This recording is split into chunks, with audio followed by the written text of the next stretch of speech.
play really well, Miss Bennet, unless you practice more. You may come to Rosings as often as you like and play on the pianoforte in Mrs. Jenkinson's room. She would be in nobody's way in that part of the house. Thank you, Mum. There are few people in England, I suppose, who have more true enjoyment in music than myself, or a better taste.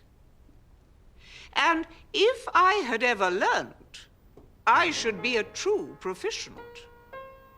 And so would Anne, if her health had allowed her. Do you mean to frighten me, Mr. Darcy, by coming in all this state to hear me?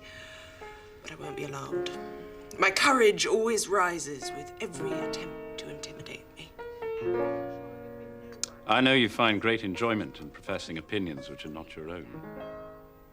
Your cousin would teach you not to believe a word I say, Colonel Fitzwilliam. That is ungenerous of him, is it not? It is indeed, Darcy. Impolitic, too, for it provokes me to retaliate and say somewhat of his behaviour in Hertfordshire which may shock his relations. I'm not afraid of you. What have you to accuse him of? I should dearly like to know how he behaves among strangers.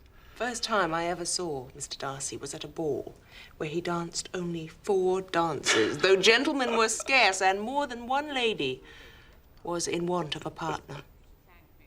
I'm sorry to pain you, but so it was. I can well believe it. I fear I am ill-qualified to recommend myself to strangers.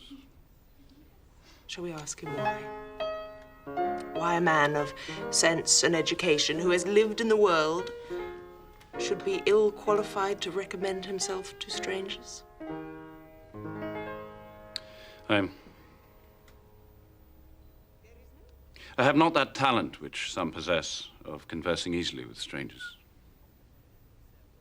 I do not play this instrument so well as I should wish to.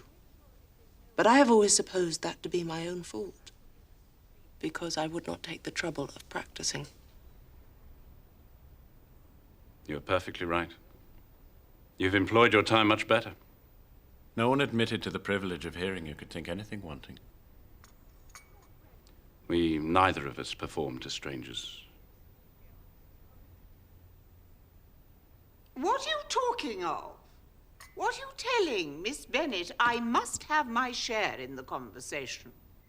As for the daughter, she is a pale, sickly creature with little conversation and no talent. I'm sorry to be hard on any of our sex, but there it is. Mr. Darcy shows no inclination for her and treats her with the same contemptuous indifference that he shows to everyone. But Lady Catherine is clearly determined to have him for a son-in-law, and she is not a woman to be gainsaid.